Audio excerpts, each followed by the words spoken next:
created so many problems for Liverpool. They couldn't get to grips with it. And then on the other side of it, all the major decisions went the wrong way, didn't he? It was one of them games where everything was going against them. Yeah, I mean, let's talk about some of those decisions now. I mean, the penalty, I mean, I don't really want to say it doesn't really matter because the penalty was saved in the end, but it was still a shocking call, wasn't it? Yeah, I mean, if you've seen the Brentford-Newcastle one before it, you know, the earlier game, that wasn't given, and VAR looked at it. And that was far more contact. Dan Burn had far more contact in that one than the keeper did, Mamardashvili did. In this one, he barely touched him.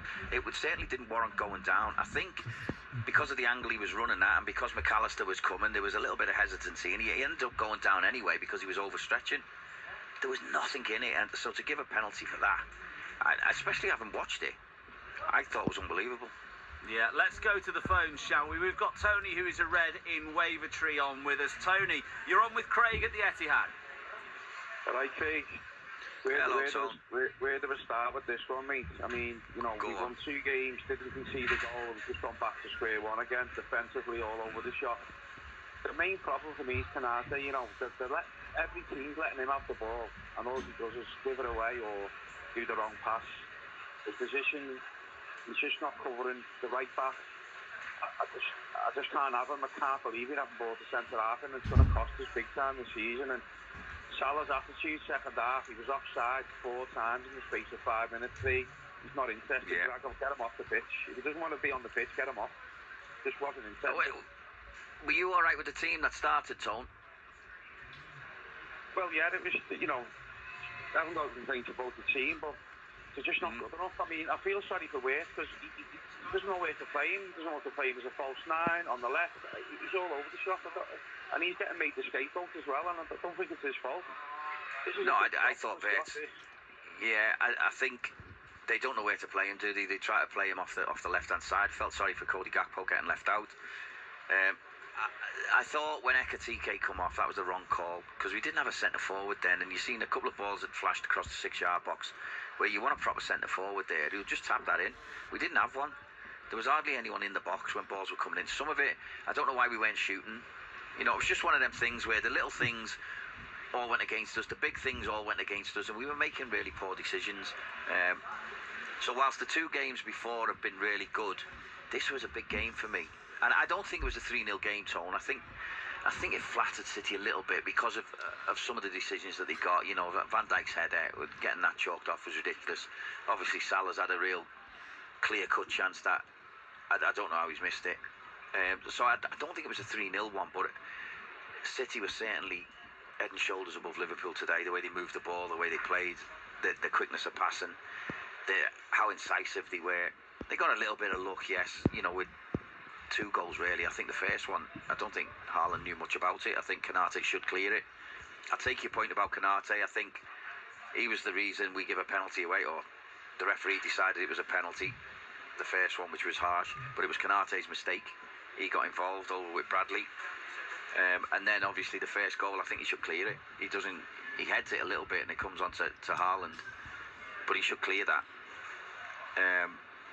So little things just didn't go for us today, and then obviously up front we didn't look like we were gonna put a chance away. It was just a really disappointing hard watch. There's no one creating anything. We haven't got a creative player, so there's, you know, the forwards are just relying on a mistake or a bit of skill themselves. Well, isn't Vert a creative player though, Tone? Isn't Vert creative? It is, but he just looks a bit weak to me. He's getting pushed off the ball too easy by average players, and he needs to toughen up a little bit. I mean, he's not getting the time like he did in Germany. It's a big risk for Liverpool, and a lot of money, because that Germany is well behind the Premiership. Tony, where do you think your title chances are at after this? Oh, that's no chance. Absolutely not. I'm worried about getting top 4 now, to be honest. What was worrying for me as well, they were leggy in the first half. You know what I mean? Yeah. But in November, and the last 5 minutes of the first half, you know, we were leggy. And that referee's a joke, that cabinet. Never ever gives us anything. And that penalty, like you said, Dan Burns was worse than that, and we not got given. And then Craig Mooney and Gary Neville said Van Dijk told it was good, and next man you played, that says it all for me. Yeah. I mean, it was a tough watch today. I think obviously where we were last season, and looking at this against City, City looked miles better than us today, if I'm honest. Listen, they might have had an off day, a little off day. You certainly think if they put a performance in like they did against Madrid or Villa, that they would have been much more competitive in this game. But they just look so open. The City looked like they could carve through them, and especially when Doku was on. You know, he's the one really where if games are tight and you've got someone like that who can go past 2 or 3 people, it just brings everyone out of position and opens the game up for everyone else. We didn't have anyone like that today. There was no one who could do that for us. You know, in the past, Salah's been able to do it, but he doesn't do it anymore, does he? He's not that player anymore, which is understandable, you know, for father time and all that stuff. But I just thought that was a good indicator today of about where we are. 8th doesn't look brilliant. I think the title challenge is going to be very, very difficult, if non-existent. I can't see Liverpool making more than 9 points up on Arsenal between now and the end of the season, and I know we're only early in the season, and it is a battle for top 4. I think top 4 has got to be the aim now. Tony, thank you very much for your call. Tony the Red in Wavertree there. We've got a message coming in as well, and more of your calls coming in as well. Still a bit of time left. 0800 731 9333. Is Liverpool's title challenge over for this season already? Let me know what you're thinking tonight. Stephen from Rill has been in on the WhatsApp. He says, guys, this is not a blip in the league. We haven't been good all season. And let's be honest, the first 5 games we won, we shouldn't have won any of those games. This is very worrying. We are 8 points off the top, but in the same breath, we are 8 points off relegation.